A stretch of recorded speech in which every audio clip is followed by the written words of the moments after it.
amanyi okusookera ddala bampita Najjengo Fatina Nsiko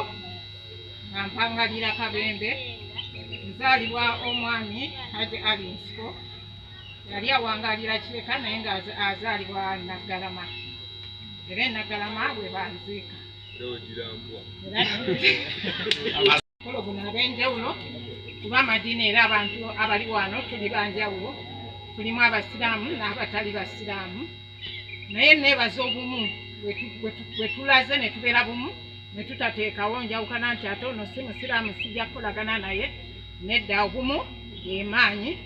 nange nenjagala ntwale omukisa engeri gye babe nti akadde katono nga njagala nange negatte n'abakyala ku lw'enkulaakulana kuba omukyala kyakutteko ng'omusajja akikola nkakasiriza ddala nti omukyala oyo akikola osinga omusajja bwe yandikikoze ati nange nenzija mu maaso gammwe n'obwombwefu obw'ekitalo bataata bamaama nga nfukamidde baganda bange mwenna nga mbasaba akalulu ku bwawuma n'empi Mukono disitulikiti ye bannyabo kyekyo ne bassebo bataata bamaama bange ne baganda bange neyanziza nnyo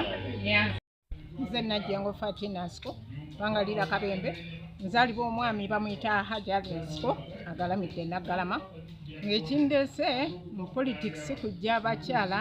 mu bwavu tukwatire wamu tubeere nga tufuna ensako ezo nazo nga tuziwagira so si kubeera mu paliamenti nga bannakyemalizi nga ye zaafuna ez'omusolo azezza yekka talowooza ku banne olwaleero ng'ekigendererwa tuzze wano n'ekibiina kya PEWOSA nga tuzze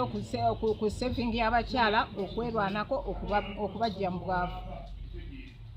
nga Ssemasenga bwe baba banneesi ze ngenda okuteekako amaanyi okutandikirako ne bakyala bannaffe nabo babeere nga basobola okuvaayo ne beeyimirizaawo kuba eggwanga mukimanyi mulungi nnyo nti abakyala be bafuuka bataata be bafuuka bamaama buli obuvunaanyizibwa bwonna buli ku bo.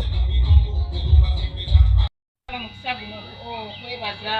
mwami Kitaka okwaniriza mu lujja buno naye ng'ensonga enkulu nze Jackson Kalema ekyuma kitya muweesi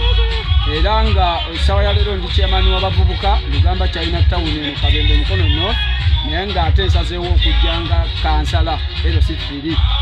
addako olwaleero